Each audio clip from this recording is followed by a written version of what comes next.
a Palestinian journalist has been beaten mercilessly by the Israeli government once again. His name is Mustafa Al-Kharouf.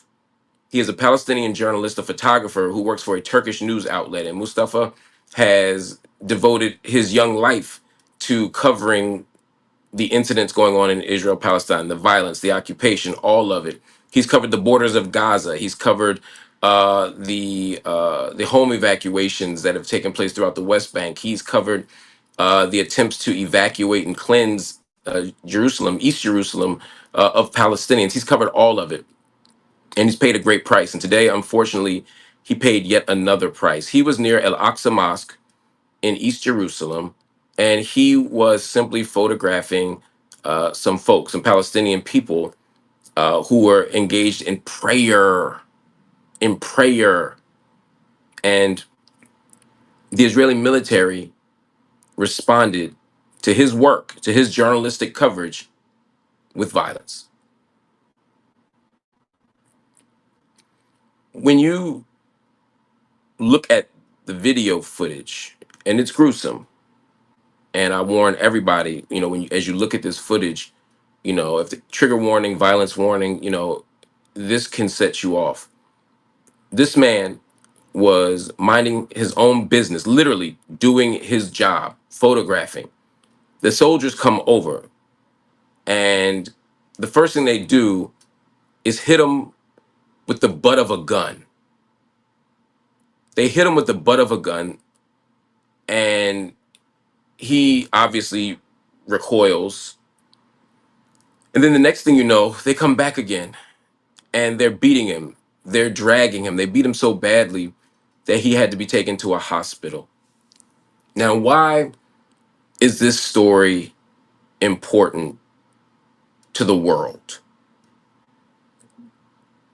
Israel purports itself to be a democratic nation, a nation that is open to all the scrutiny of the world to demonstrate that it is fair, that it is democratic, that it treats all of its citizens the same.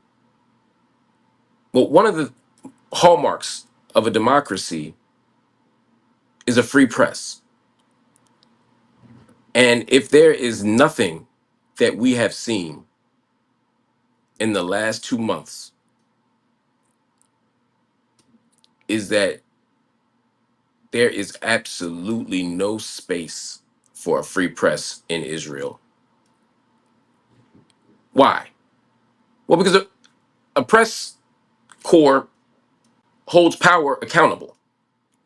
A press corps tells the truth about what's going on. The press asks tough questions. The press shows beautiful, haunting, terrifying, uh, traumatic at times images that force you to reckon with the world as it is, not as you want it to be. And what the Israeli government has done since October 7th and before October 7th is hide its practices by silencing the media. You know, in Gaza, there have been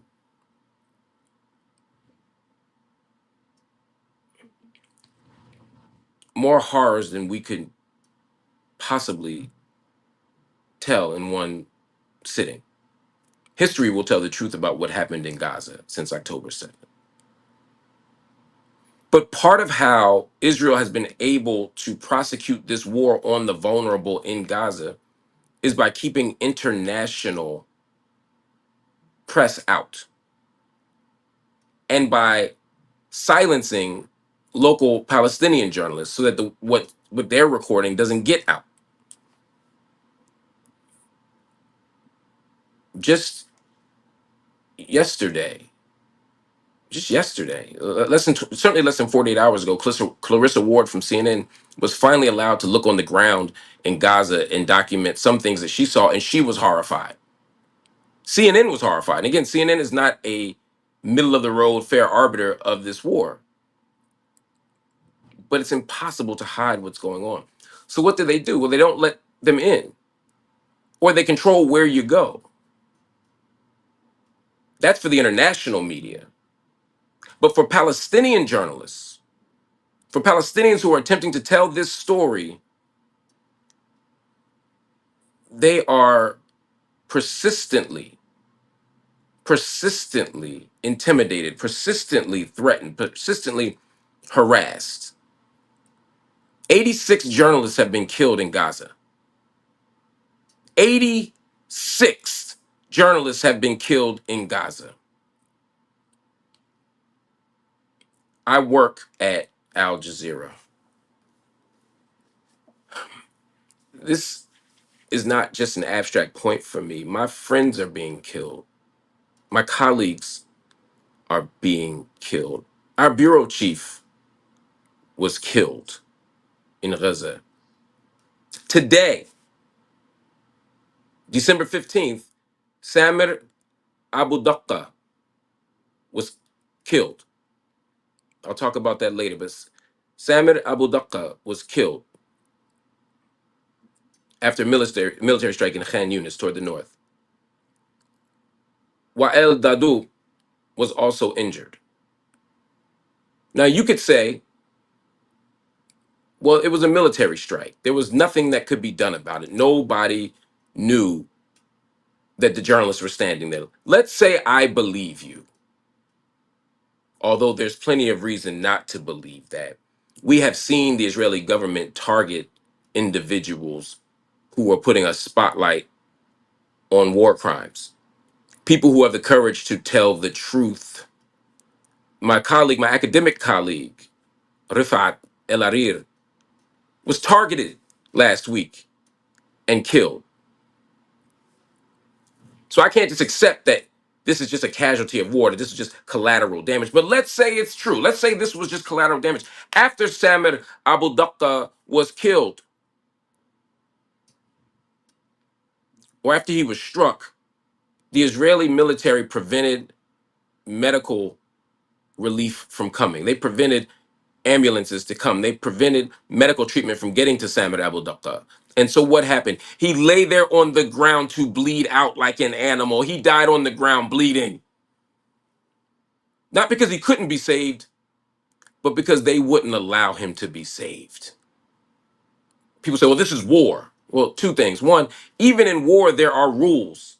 You can't just kill innocent people. You can't just kill journalists. You can't just kill children. You can't just kill non-combatants. You can't do that. And when people are injured, you do have a medical responsibility to them. You can't just say, oh, war is ugly. No, especially not when you identify as a democratic nation. You play by the rules. You follow international law. If that's the case, then why is Samir Abu Daqqa dead? People say, well, Gaza's out of control. Blame Hamas. Okay. Again, it's way more complicated than that, but let's take that off the table. Let's go back to where we started. Our dear brother, Mustafa Al-Kharouf. Mustafa wasn't in Gaza. He's in the occupied territory of East Jerusalem. Hamas ain't in East Jerusalem. Hamas doesn't control East Jerusalem.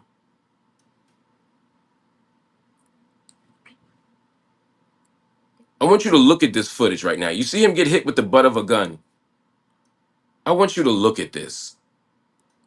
And look, his hands are up. He's not combating anybody. He's not fighting anybody. And what do? They grab him by his neck. They grab him down. Now they're kicking him. Now they're cracking his skull with their boots. They are cracking his skull with their boots. Forgive me. I gave y'all a trigger warning earlier, but please forgive me if you didn't get it or if you came in late. Look at this. We don't know his condition right now. But there's absolutely no defense for treating the press this way. And they'll say, well, we didn't know he was pressed. He was holding the camera. That's the same thing they said about Shireen Abu Akleh. They said, oh, we didn't know she was oppressed. She had a press jacket on. Then they said, well, the Palestinians killed her. Then they got the report and found that the Palestinians didn't kill her.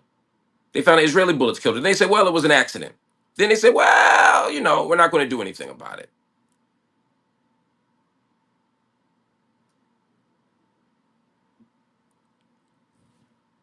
This is why the press is so important. This is why journalism is so important. It's not just to hold liars to account. It's not just to do deep dives or to give people current events. We need an active press corps to hold power to account, to give you current events, but also to create space for a real democracy. But as you see here, there's no space for democracy in an apartheid state. There's no space for democracy in a military occupation. Mustafa Al-Kharouf is Palestinian from Jerusalem. His family has roots in Jerusalem. His family goes back in Jerusalem. And when they left Jerusalem for Algeria for a bit and came back, the government attempted to evict. I'm not even going to say the word evict. It's worse than that. Deport. They wanted to deport Mustafa, saying that he violated the Center of Life law. There's a law in Jerusalem called the Center of Life law that says that Palestinians in Jerusalem can only remain there if Jerusalem remains the center of their life. Don't spend too much time in Ramallah. Don't let us raid your freezer or your refrigerator and see no fresh eggs. We'll say you don't live here. We're going to weigh your trash, and if it comes up too light, we're going to say you're not really a Jerusalemite anymore. Oh, you moved to England to go study. You got to hurry back. Because you're always vulnerable. You're always subjected to eviction and evacuation. Why? Because they don't want Palestinians in East Jerusalem. They don't want Palestinians in Jerusalem at all. They don't want Palestinians in anything that Israel is trying to lay claim to. And at this juncture, since the nation state law of 2000, I guess 18, where they declare all of Eretz Israel, that all of the region, the West Bank, Gaza, all of it, to be Israel's, it means the Palestinians aren't welcome anywhere. So Mustafa was not only subjected to the beating today, he has been targeted by the Israeli government for more than 4 years now to be kicked out of the country. You think it's a coincidence that that the same guy they're targeting to kick out of the country, the same guy who's telling the truth about America, excuse me, not about America, the same person who's telling the truth about Palestine, about Palestine, the same person who's telling the truth about Israel, you think that same person just happens to be the person they beat mercilessly on the ground, hospitalize him? You think that's all a coincidence? It's no more coincidence than Rifat El Arir being killed. It's no more of a coincidence than the bureau chief of Al Jazeera being killed. It's no more a coincidence than Shireen Abu Akleh being killed.